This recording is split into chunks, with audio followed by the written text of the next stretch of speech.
Illustrator really changed things way back. It started making the computer a real graphics tool.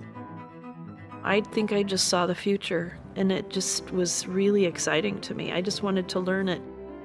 You've never seen anything do something like this before. You can make changes and things would happen instantaneously. So it's like magic.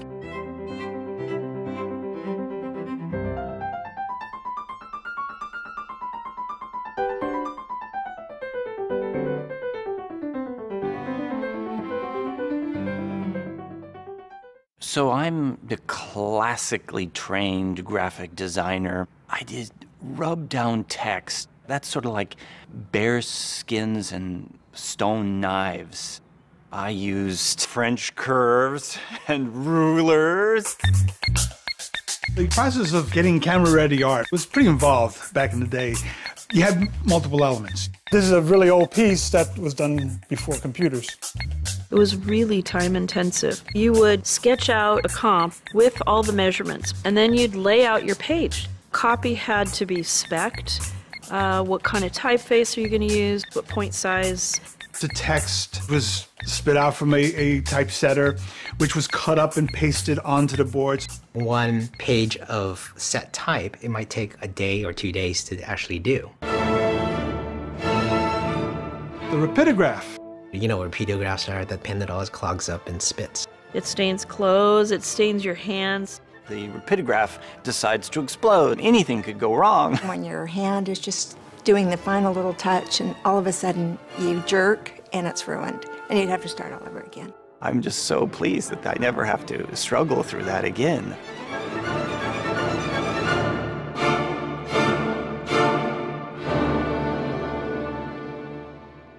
John Warnock always had a vision in his mind of Adobe Illustrator existing. I just don't think that technology was there. The computer wasn't there. I had joined Xerox in 1978, and their goal was to make the office of the future. We had text editors, email, networks, we had laser printers. What they didn't have is graphic engines that could make sort of arbitrary graphics. They were computer scientists, and they were imagining what computer scientists wanted to do. They weren't imagining what the world was trying to do from a creative point of view, and they were simply not making tools to address that community. One time I was at a conference listening to John speak, though, and he said the reason he invented Illustrator was because his wife couldn't ink. I know he meant it very kindly, but... I think Marva and her graphic design background influenced John to venture into the world of graphic arts and to solve problems for graphic designers. The very first thing we collaborated on was radial corners. Letraset had corners that were pre-done, and if you needed a specific radius that they didn't have, you were out of luck. She would say, I need a rectangle that's this size with this radial corner, and I would fill in a couple of parameters and print it. Trying to figure out how to do that on the computer was really critical to the design of PostScript. John Warnock and Chuck Geschke invented PostScript because there was something missing in the industry. There was bitmap typefaces and bitmap images. There was lots of languages driving printers, so they wanted to come up with the universal language which would drive a printer of any make, any model, now and into the future. And that was an amazing vision. If it wasn't for PostScript, there would be no desktop publishing. It sort of opened the doors that you were able to produce layouts and magazines. PostScript was a page description language, and you use this language to describe how to draw the page. The description of the objects are all vectors and curves. The major breakthrough with PostScript is that you could have any size type. You could stretch it and squash it and do anything you wanted to it.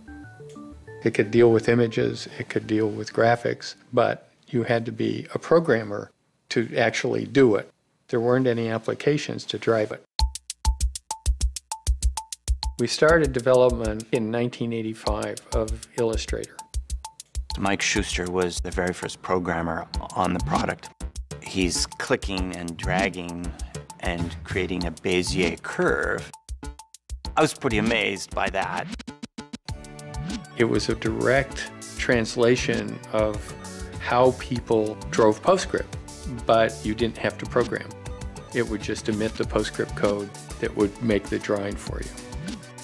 It gave you very, very precise control, which I knew from Marva's work you needed. You had to have it.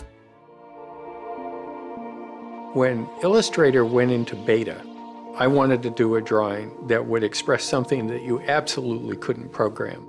I drew on a piece of tracing paper a picture of a rose, but then I executed it in Illustrator.